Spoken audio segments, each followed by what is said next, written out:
Mari kita berdoa. Ya Tuhan Allah Bapa kami di dalam kerajaan sorga, kami bersyukur Tuhan untuk kesempatan mempelajari akan firman Tuhan sepanjang 2 pekan ini, minggu ini dan minggu yang akan datang.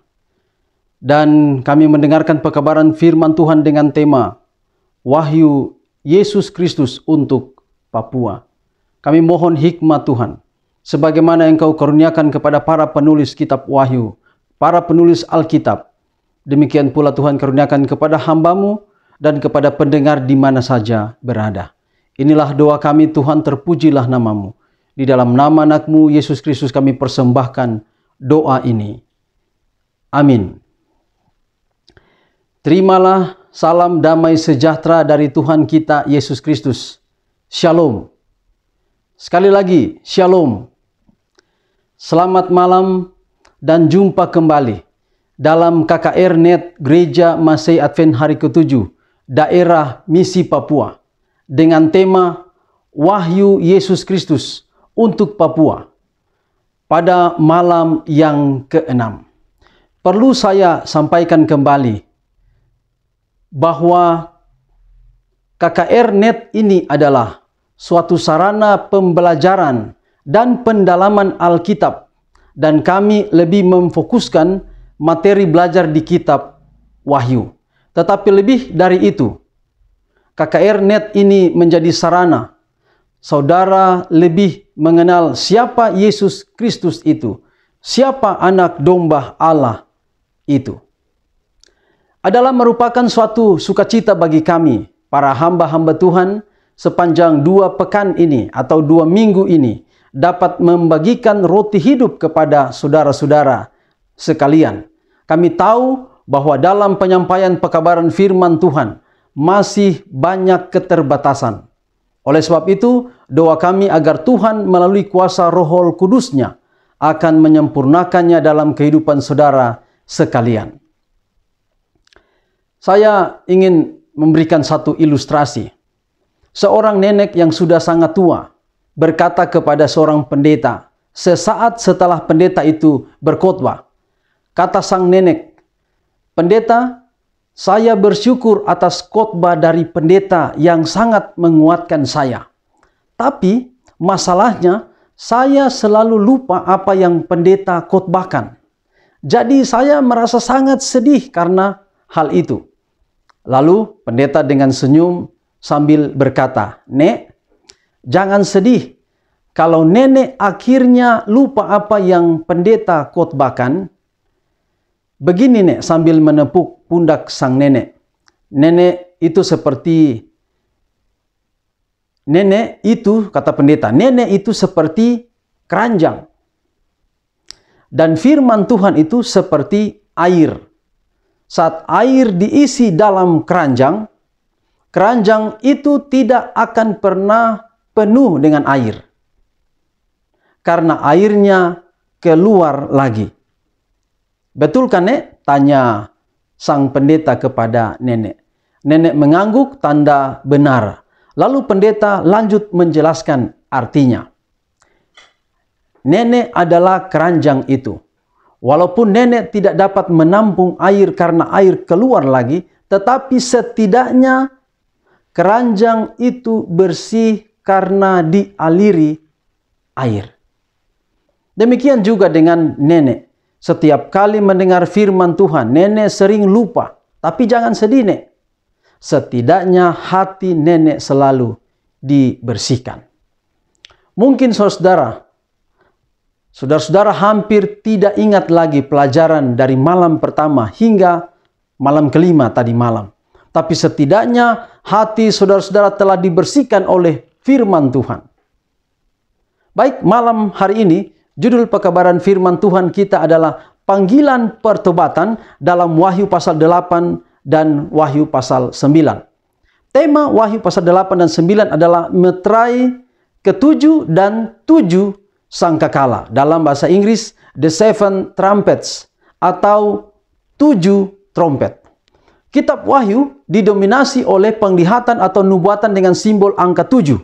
Angka 7. Walaupun ada juga angka-angka yang lain. Misalnya 1, angka 3, angka 4, angka 10, dan angka 12, serta angka-angka penting lainnya. Apa saja penglihatan dengan angka 7 itu? Mari kita lihat dalam slide kita. Pasal 1, yaitu pendahuluan. Pasal 2 dan 3 adalah penglihatan 7 jemaat. Inilah angka 7, penglihatan angka 7 pertama. Lalu kemudian pasal 4 dan 5, yaitu 24 tua-tua dan kitab yang dimeterai dan anak domba. Penglihatan 24 tua-tua, kitab yang dimeteraikan dan anak domba. Kemudian pasal 6 adalah angka 7 yang kedua, penglihatan dengan angka 7 yang kedua, yaitu 7 meterai. Kemudian pasal 7, orang-orang yang dimeteraikan. Ini kita sebut dengan parantesis. Parantesis karena pasal 7 atau orang-orang yang dimeteraikan ini mengantarai antara meterai ke-6 dan meterai ke-7. Kemudian pasal 8 yaitu meterai ke-7 dan 7 sangkakala. Kemudian 7 sangkakala sampai di sangkakala ke-6 ada parantesis di sana. Parantesisnya adalah pasal 10 kitab terbuka dan pasal 11 2 saksi dan kemudian sangkakala yang ke-7. Mari kita ringkas sedikit pelajaran tentang 7 jemaat dan 7 meterai. 7 jemaat berbicara tentang sifat, tentang karakter, tentang keadaan umat-umat Tuhan di setiap periode. Mulai periode jemaat pertama sampai periode jemaat terakhir atau jemaat ke-7.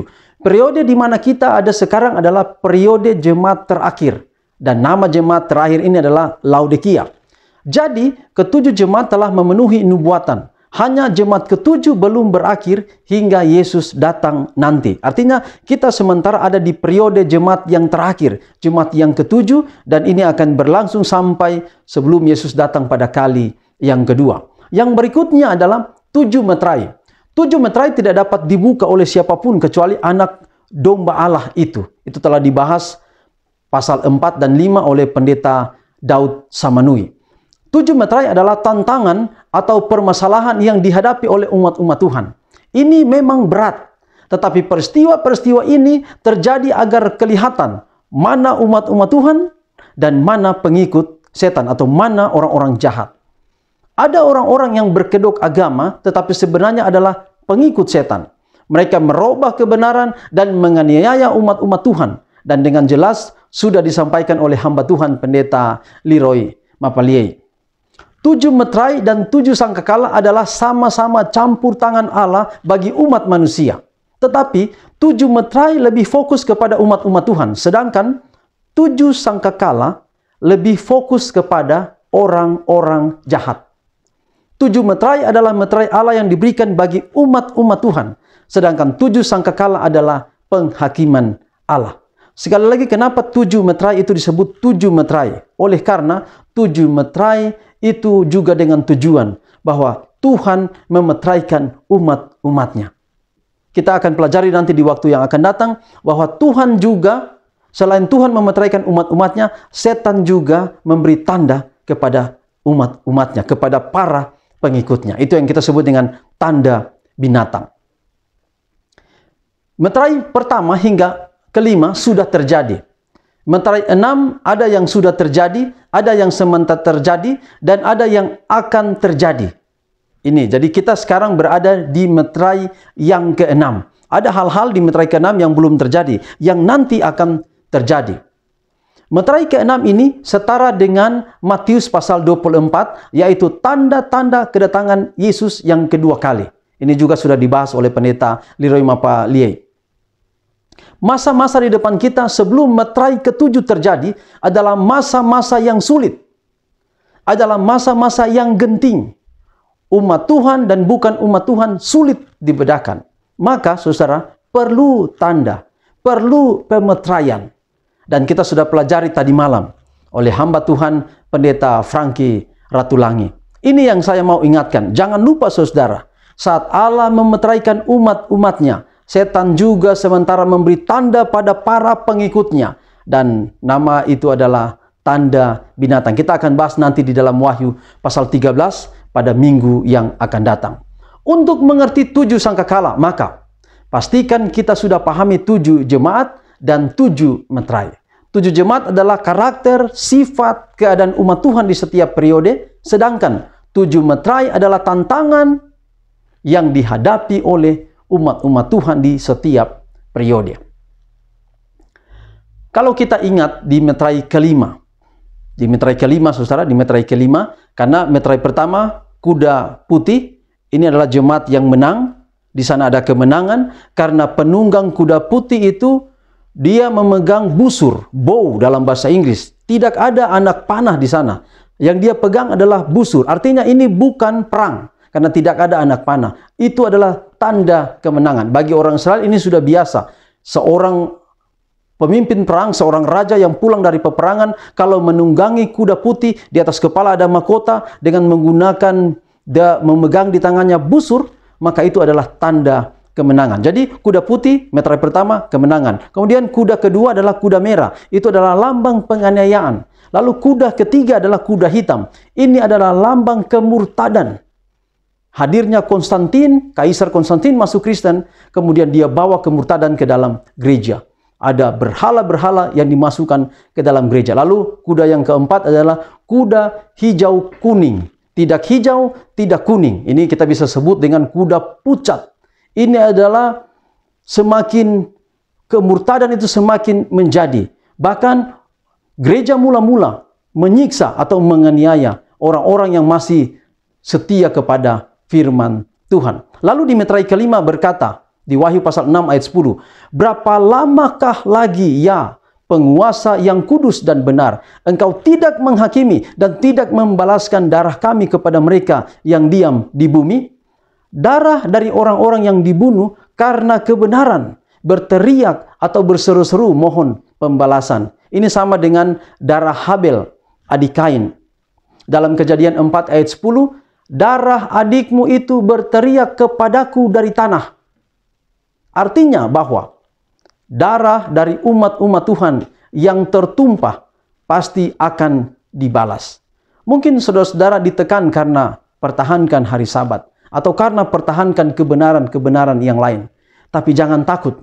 Semua itu akan dibalas oleh Tuhan. Itulah sebabnya, jagalah kebenaran itu baik-baik. Wahyu 3:11 berkata, aku datang segera, peganglah apa yang ada padamu, supaya tidak seorang pun mengambil mahkotamu. Peganglah kebenaran ini baik-baik. Jangan sampai ada orang yang mengambil kebenaran ini daripada kehidupan kita. Meterai kelima adalah pertanyaan. Apa jawaban Tuhan atas pertanyaan ini? Meterai keenam adalah jawaban Tuhan. Tapi meterai keenam tidak begitu cukup untuk membalaskan darah umat-umat Tuhan yang teraniaya. Meterai keenam lebih banyak pada peristiwa-peristiwa menjelang kedatangan Yesus yang kedua kali. Meterai keenam setara dengan Matius 24 tentang akhir zaman, tentang tanda-tanda, tentang peristiwa-peristiwa apa yang terjadi di akhir zaman. Jadi itu tidak akan cukup membalaskan teriakan daripada umat Tuhan yang dianiaya.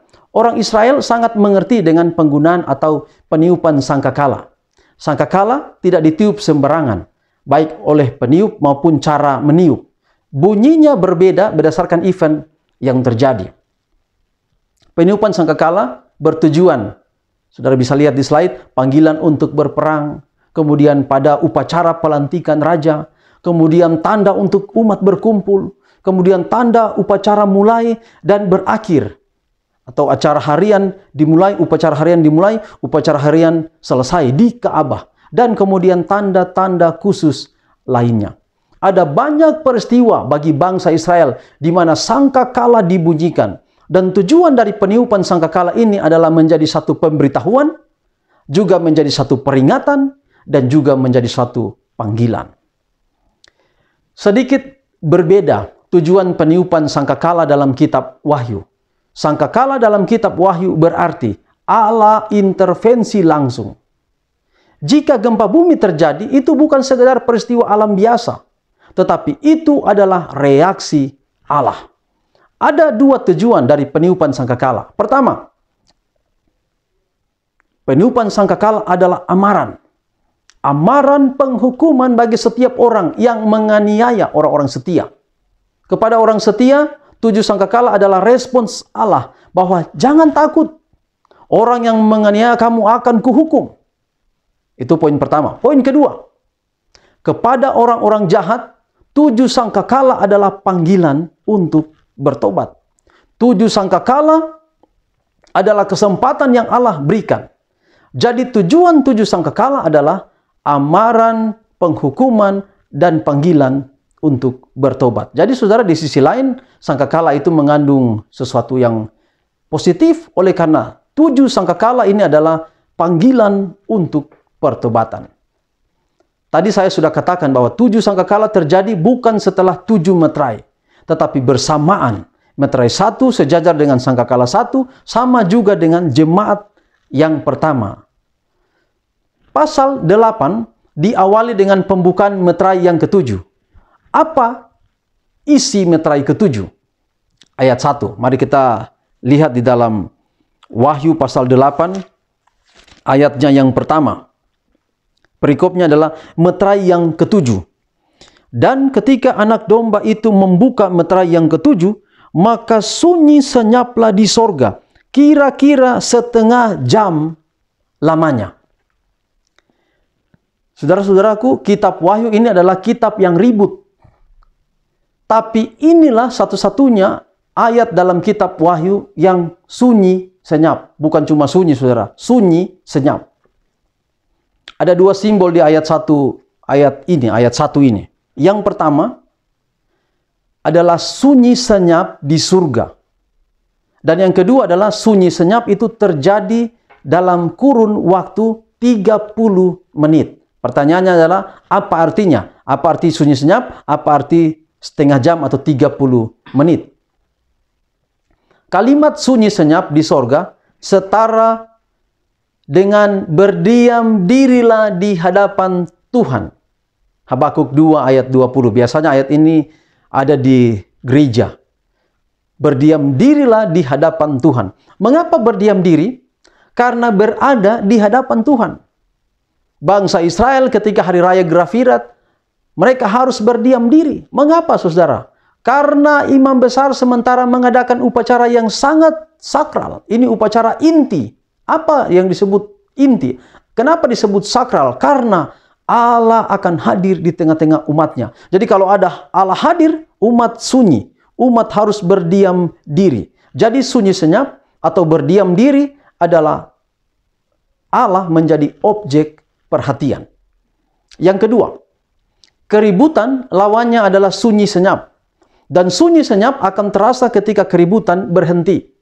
Di mana keributan itu? Meterai ke-6, keributan terjadi di bumi, bukan di sorga. Apa yang dimaksud dengan keributan? Keributan adalah peristiwa-peristiwa alam, tanda-tanda kedatangan Kristus yang kedua kali dalam meterai ke-6.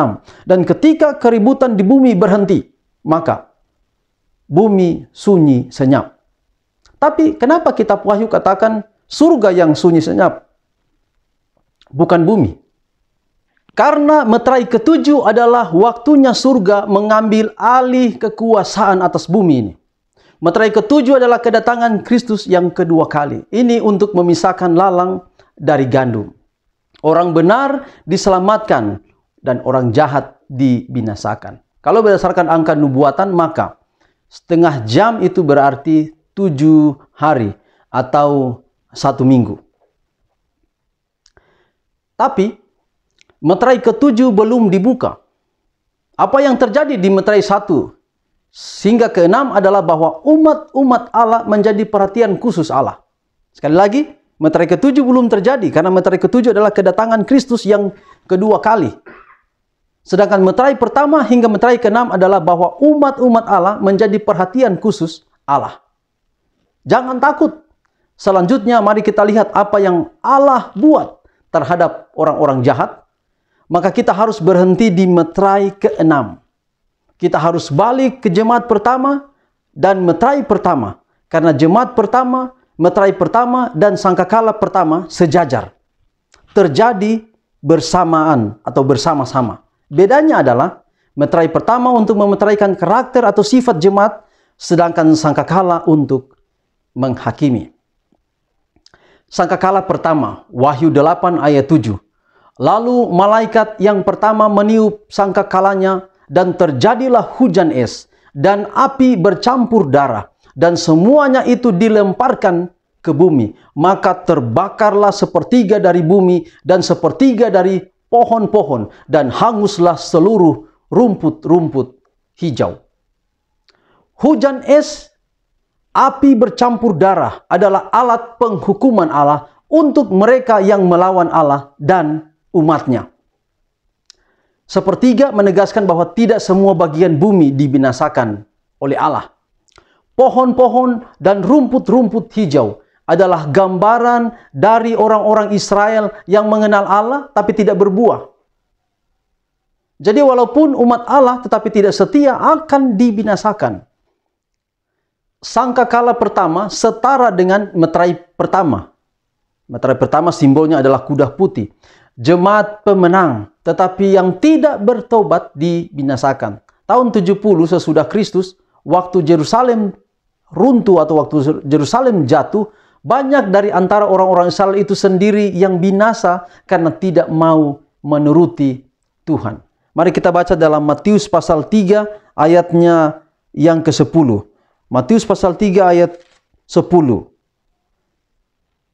Kapak sudah tersedia pada akar pohon, dan setiap pohon yang tidak menghasilkan buah yang baik pasti ditebang dan dibuang ke dalam api. Jadi perlu ada buah, saudara. Kalau kita menjadi umat Tuhan, perlu ada buah. Kita perlu menjadi umat Tuhan yang setia. Sangkakala pertama adalah penghakiman Allah atas Yerusalem, atas orang-orang Yahudi. Di zaman Yesus, orang Yahudi menolak Yesus sebagai Mesias, bahkan menganiaya dia, dan sangkakala pertama malah petaka menimpa mereka. Teriakan orang-orang yang mati syahid pada meterai kelima terbalaskan. Sangkakala kedua, Wahyu 8 ayat 8. Lalu malaikat yang kedua meniup sangkakalanya, dan ada sesuatu seperti gunung besar yang menyala-nyala oleh api, dilemparkan ke dalam laut. Dan sepertiga dari laut itu menjadi darah. Ayat 9. Dan matilah sepertiga dari segala makhluk yang bernyawa di dalam laut, dan binasalah sepertiga dari semua kapal. Gunung adalah simbol kerajaan. Itu kita bisa lihat dalam Mazmur 48 ayat 1. Dalam konteks penghukuman, maka gunung besar adalah bangsa-bangsa yang menjadi objek penghukuman Allah. Gunung berapi adalah kumpulan manusia yang membinasakan. Laut adalah simbol manusia yang banyak.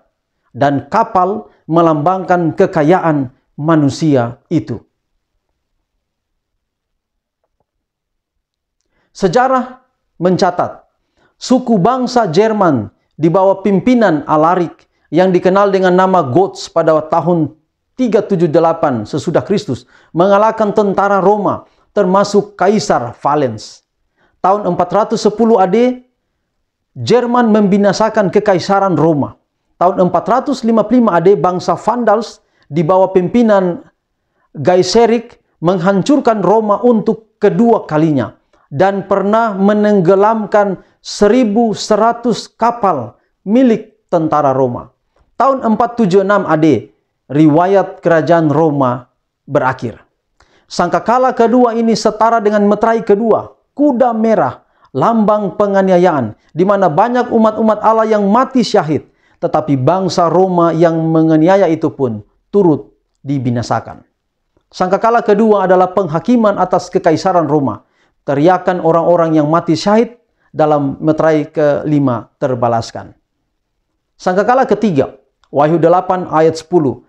Lalu malaikat yang ketiga meniup sangkakalanya, dan jatuhlah dari langit sebuah bintang besar, menyala-nyala seperti obor, dan ia menimpa sepertiga dari sungai-sungai dan mata-mata air.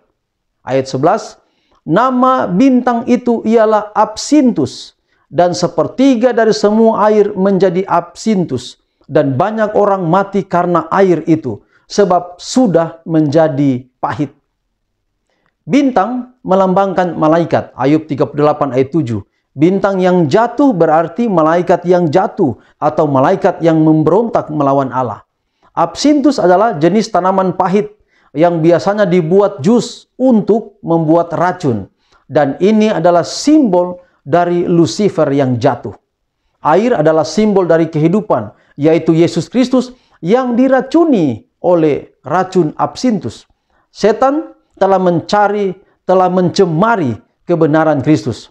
Sangkakala ketiga ini setara dengan meterai ketiga, yaitu kuda hitam, adalah simbol dari kemurtadan, di mana kebenaran Kristus telah dicemari oleh racun setan. Kemurtadan itu terjadi seiring dengan Kaisar Konstantin masuk Kristen. Semua berhala-berhala dan kebiasaan kekafiran dibawa masuk ke dalam gereja. Sabat hari ke-7 dirubah kepada hari Minggu. Jadi saya mau katakan bahwa perubahan sabat ke Minggu bukan pada masa Protestan, tapi sudah ada sebelumnya. Itu telah dijelaskan pada malam-malam sebelumnya. Protestan nanti ada sekitar tahun 1300-an hingga puncaknya pada tahun 1517 saat Martin Luther memproklamasikan 95 alasan mengapa ia menentang gereja pada waktu itu, dan inilah cikal bakal Protestan. Sangkakala ketiga adalah penghakiman Allah atas gereja abad pertengahan. Sangkakala yang keempat, Wahyu 8 ayat 12. Lalu malaikat yang keempat meniup sangkakalanya, dan terpukullah sepertiga dari matahari, dan sepertiga dari bulan, dan sepertiga dari bintang-bintang, sehingga sepertiga daripadanya menjadi gelap, dan sepertiga dari siang hari tidak terang, dan demikian juga malam hari. Matahari, bulan, dan bintang, kalau kita ingat saudara, dijadikan Allah pada hari yang keempat sebagai bagian dari simbol pada sangkakala keempat. Yesus adalah simbol matahari kebenaran. Yesus juga adalah simbol dari terang dunia. Jika sepertiga dari benda-benda penerang ini menjadi gelap, maka ini adalah simbol dari kemurtadan yang semakin menjadi. Sangkakala ketiga menunjukkan kemurtadan, tetapi sangkakala keempat menunjukkan kemurtadan semakin menjadi. Sekali lagi, sangkakala ketiga kemurtadan sudah terjadi. Sangkakala keempat kemurtadan itu semakin menjadi. Sangkakala keempat setara dengan kuda hijau kuning pada meterai yang keempat. Dalam sejarah, periode ini disebut dengan masa kegelapan. Masa ini pekerjaan keimamatan Yesus Kristus di surga dikaburkan. Simbol ini setara dengan Daniel 7 dan Daniel 8 tentang kuasa tanduk kecil yang mengambil korban sehari-hari dari yang maha suci. Gereja saat itu memiliki kekuasaan besar dan menjadi pemimpin dari semua gereja. Dia mencegah orang untuk bergantung pada karunia dan jasa Kristus dan menjadikan dirinya sebagai pengantara antara manusia dan sorga melalui doktrin pengampunan dosa. Pasal 8 berakhir dengan sangkakala keempat sampai ayat 12. Tapi di ayat 13 memberikan pendahuluan untuk 3 sangkakala terakhir. Ayat 13 berkata, "Lalu aku melihat, aku mendengar seekor burung nasar terbang di tengah langit dan berkata dengan suara nyaring, 'Celaka, celaka, celakalah mereka yang diam di atas bumi, oleh karena bunyi sangkakala ketiga malaikat yang lain yang masih akan meniup sangkakalanya.'" Sangkakala 5 dan sangkakala 6 cukup panjang. Saya hanya akan meringkaskannya saja. Sangkakala kelima, sebuah bintang jatuh. Jurangnya terbuka dan asapnya membawa kegelapan. Belalang dengan kekuatan kalajengking menyiksa manusia, tetapi tidak terhadap pohon.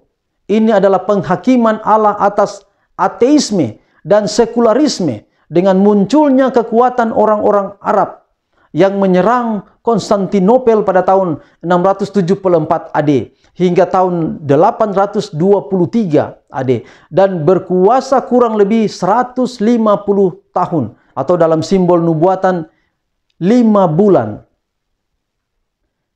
Sangkakala ke-6. Angin dekat sungai Efrat dilepaskan. Pasukan hebat membunuh sepertiga manusia dengan api, asap, dan belerang. Ini keluar dari mulut kuda. Dan ini adalah gambaran kekuasaan Ottoman Turki. Mereka lah yang memperkenalkan senjata api dalam peperangan. Mereka menggunakan serbuk mesiu yang menghasilkan banyak sekali asap dan api. Ekor melambangkan doktrinnya yang salah. Keempat malaikat dilepaskan selama 1 jam 1 hari, 1 bulan, dan 1 tahun untuk membunuh, atau selama 391 tahun mulai dari tahun 1449 hingga tahun 1840, di mana kerajaan Ottoman ini akhirnya berakhir. Ini adalah penghakiman Allah atas Babylon rohani. Babylon rohani adalah kerohanian yang palsu, mengaku dengan bibir tapi tidak melakukannya. Di awal saya sudah katakan bahwa 7 sangkakala adalah amaran Allah yang diulang-ulang kepada manusia, dan Allah tidak bekerja sendiri untuk mengamarkan dunia ini. Allah menggunakan umat yang setia untuk terus mengamarkan dunia ini. Bagaimana caranya amaran terus dikumandangkan? Besok kita akan ikuti lanjutannya. Kesimpulan. Pertama, malaikat yang meniup sangkakala adalah simbol dari Allah yang mengamarkan dunia. Kalau Tuhan menyuruh kita untuk pergi kabarkan Injil, maka Tuhan rindu kita sama-sama mengamarkan dunia ini untuk bertobat. Kedua, mengapa 7? Mengapa ada angka 7? Mengapa ada 7 malaikat dengan 7 tiupan sangkakala? Ada 7 sangkakala. Adalah simbol kemurahan Allah yang besar bagi dunia ini. Yohanes 3:16, karena begitu besar kasih Allah akan dunia ini, sehingga ia telah mengaruniakan anaknya yang tunggal, supaya setiap orang yang percaya kepadanya tidak binasa, melainkan beroleh hidup yang kekal. Kesimpulan ketiga, setelah meterai ke-7 dibuka, dan di saat yang sama 7 malaikat dengan 7 sangkakala siap meniup sangkakalanya, maka Yohanes melihat satu pemandangan yang biasanya terjadi di Ka'bah. Apa pemandangan itu, saudara? Mari kita baca Wahyu 8 ayat 3 hingga ayatnya yang kelima. Ayat 3, maka datanglah seorang malaikat lain, dan ia pergi berdiri dekat mezbah dengan sebuah pedupaan emas, dan kepadanya diberikan banyak kemenyan untuk dipersembahkannya bersama-sama dengan doa semua orang kudus di atas mezbah emas di hadapan tahta itu. Ayat 4, maka naiklah asap kemenyan bersama-sama dengan doa orang-orang kudus itu dari tangan malaikat itu ke hadapan Allah. Ayat 5, lalu malaikat itu mengambil pedupaan itu, mengisinya dengan api dari mezbah, dan melemparkannya ke bumi. Maka meledaklah bunyi guruh, disertai halilintar dan gempa bumi. Ayat ini merujuk pada upacara di Ka'bah, yaitu upacara harian. Dan upacara harian disebut upacara tamid. Mulai pagi hari dan selesai sore hari. Pada waktu pagi hari, ketika imam-imam mulai bekerja, umat membawa korban ke Ka'bah dan akan ditutup dengan upacara terakhir atau upacara penutup. Lebih khusus ayat ini menekankan apa yang terjadi pada akhir upacara itu atau penutupan upacara itu. Upacara itu akan diakhiri dengan peniupan 7 sangkakala oleh 7 imam. Tetapi sebelum itu, imam akan membawa dupa emas yang berisi kemenyan. Saudara bisa lihat di gambar, dupa di sini yang dimaksud adalah bukan seperti batang, lalu kemudian ada api, kemudian seperti kalau kita lihat orang Cina waktu mereka sembahyang, bukan seperti itu. Tapi di sini dupa yang dimaksud adalah tempat kemenyan, di mana seperti saudara lihat di gambar, seperti stopless. Dupa ini akan dilempar di luar Ka'bah dan akan menghasilkan suara yang keras. Setelah suara yang keras itu terdengar, barulah kemudian 7 sangkakala ditiup. Maka umat yang di sekeliling Ka'bah mendengar bahwa upacara harian hari itu telah selesai. Pertanyaan kita adalah, mengapa dupa emas itu harus dilempar? Ini mengandung arti bahwa upacara besok, upacara harian besok mungkin tidak akan ada lagi. Upacara hari ini adalah upacara yang terakhir. Artinya bahwa ada waktu di mana pengantaraan Yesus akan berakhir. Walau Allah penuh kasih, tetapi rahmatnya satu kali waktu pun akan berakhir. Maka marilah bertobat dengan sungguh-sungguh. Marilah bertobat sekali lagi atau selagi masih ada waktu. Oleh karena akan ada waktu di mana sudah terlambat. Saudara mau bertobat, tapi sudah terlambat. Saat Yesus mengajak kita untuk setia, Ibrani 3 ayat 15, pada hari ini, jika kamu mendengar suaranya, janganlah keraskan hatimu. Meterai ketujuh akan segera dibuka. Yesus akan segera datang pada kali yang kedua. Tapi pertanyaannya adalah, sudah siapkah saudara? Saudara yang sudah mendengarkan pekabaran firman Tuhan dari malam ke malam. Saudara yang sudah terima Yesus sebagai Tuhan dan Juru Selamat. Pertahankanlah itu. Setialah sampai Tuhan Yesus datang pada kali yang kedua. Kalau saudara sudah setia, saudara boleh bawa amaran ini kepada banyak orang. Amarkan kepada mereka bahwa Yesus akan segera datang. Kalau mereka dengar, mereka bertobat, maka mereka disiapkan untuk kedatangan Tuhan yang kedua kali. Panggilan untuk saya dan saudara secara pribadi. Maukah saudara bertobat dengan sungguh-sungguh di hadapan Tuhan? Atau saudara hanya mau menjadi umat-umat Tuhan yang asal nama saja? Dalam wabah virus corona ini, inilah kesempatan kita mau tetap setia kepada Tuhan.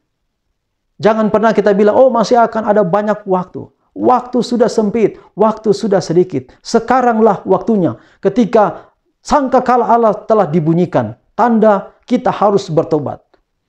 Panggilan Tuhan untuk bertobat sudah ditiup. Sekarang waktunya kita mau berkomitmen dengan Tuhan. Apakah saya mau setia kepada Tuhan atau tidak? Pilihan ada di tangan saya dan saudara masing-masing. Apakah saudara mau setia kepada Tuhan? Apakah saudara mau setia sampai Yesus datang pada kali yang kedua? Kalau saudara memilih untuk mau tetap setia kepada Tuhan, biarlah kiranya Tuhan memberkati kehidupan saudara.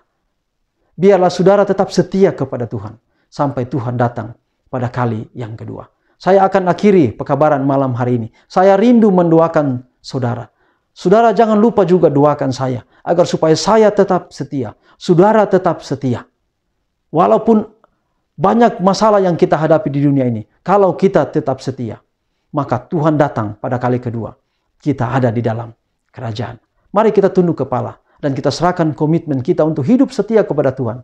Kita serahkan di dalam doa. Mari kita berdoa. Ya Tuhan Allah Bapa kami dalam sorga. Terima kasih untuk pekabaran yang indah malam hari ini. Bahwa intinya 7 sangkakala adalah panggilan pertobatan Allah yang berulang-ulang. Tuhan dengan penuh kemurahan, rahmat-Nya yang berlimpah-limpah, terus memanggil kami anak-anak-Mu ini untuk setia kepadamu. Itulah sebabnya Tuhan, komitmen kami malam hari ini adalah kami mau hidup setia kepada Tuhan. Kami tidak mau hidup lagi dalam kejahatan. Kami tidak mau lagi jatuh ke dalam pencobaan, jatuh ke dalam dosa. Kami mau rindu Tuhan untuk mau hidup setia kepada Tuhan. Malam ini berkatilah kami. Berkatilah pekabaran firman Tuhan ini. Tidak berlalu dengan sia-sia, tapi akan membawa hidup kami lebih dekat kepada Tuhan. Bapa di surga, terima kasih. Engkau memeteraikan pekabaran firman-Mu di hati kami. Bapa di surga, berkatilah pendengar di mana saja berada. Dalam setiap problema kehidupan, masalah-masalah pribadi keluarga yang dihadapi, Allah turut memberkati. Biarlah kasih karunia Tuhan akan selalu menyertai kami. Dari sekarang sampai Tuhan datang pada kali kedua. Karena kami persembahkan hidup kami dan doa ini di dalam nama anak-Mu Yesus Kristus, yang adalah Tuhan dan Juru Selamat kami. Amin.